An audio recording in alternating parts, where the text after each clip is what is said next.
Hey there, and welcome to Dtory, where we delve into the mysteries of the past and explore the uncharted territories of human knowledge. Today, we're going to talk about a book that's been hidden away for centuries. A text so controversial that it was banned from the Bible itself. So, sit back, grab a cup of your favorite beverage, and let's journey together into the captivating world of this ancient manuscript. Don't forget to like, share, and subscribe for more eye-opening discussions like this one.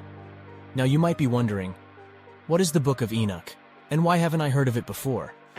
Well, the Book of Enoch is an ancient Jewish text that dates back to around 300 BCE. It's divided into 5 sections, which cover topics like the Watchers, the Nephilim, astronomical knowledge, and even apocalyptic prophecies.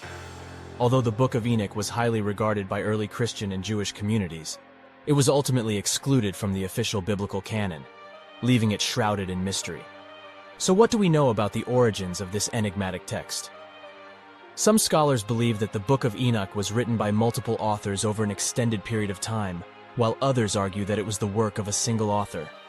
Regardless, it's clear that the Book of Enoch had a profound impact on early religious thought and even influenced parts of the New Testament.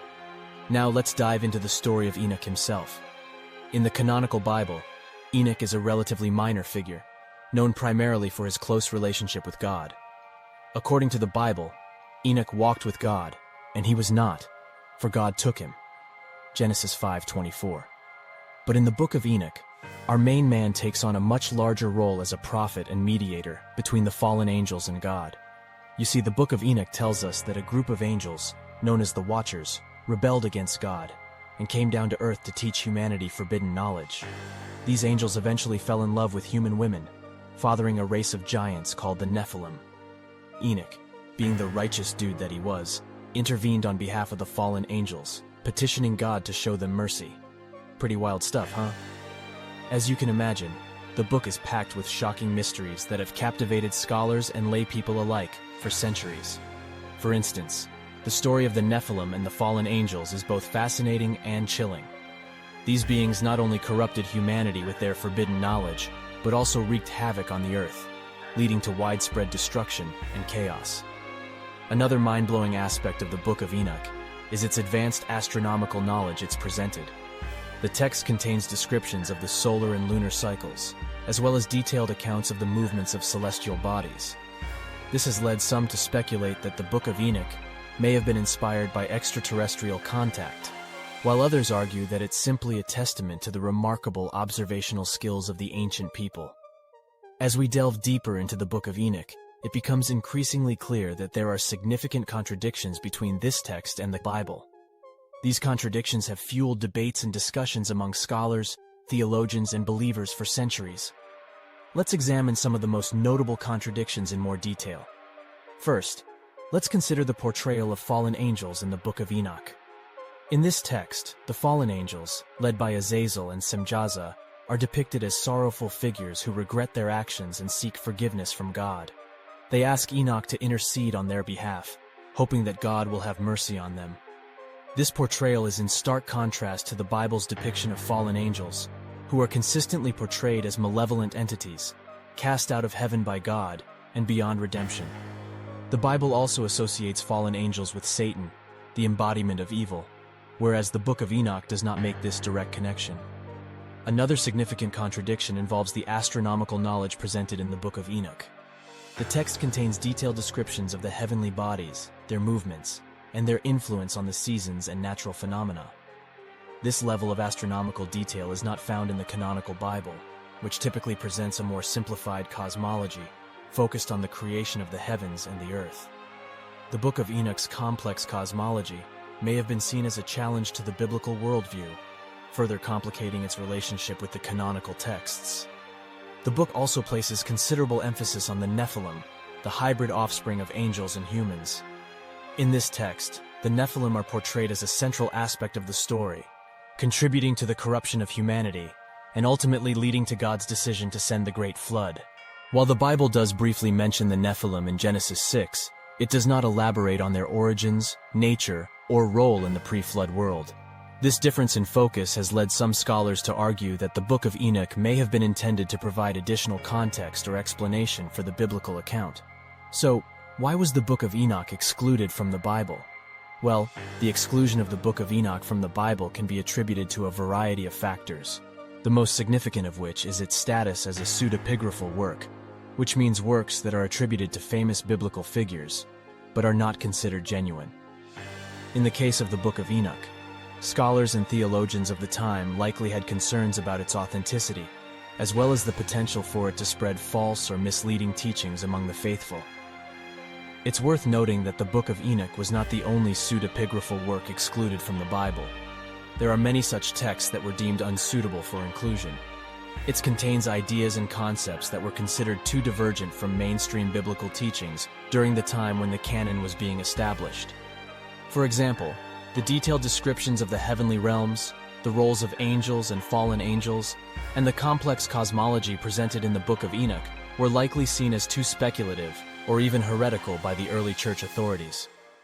Furthermore, the Book of Enoch's portrayal of the Nephilim and the relationships between angels and humans likely raised eyebrows among the early Christian leaders. These stories could have been perceived as challenging the traditional understanding of God's creation and the nature of humanity, which may have made them uncomfortable to include in the Bible. It's important to remember that the process of determining the canon of the Bible was heavily influenced by politics, power struggles, and cultural factors. The early church leaders who decided which texts would be included in the Bible were not only concerned with theological accuracy, but also with maintaining a cohesive and unified religious message. In this context, the Book of Enoch, with its controversial and divergent ideas, may have been seen as a threat to the unity and authority of the early Christian church, as it was considered too controversial or divergent from mainstream biblical teachings at the time.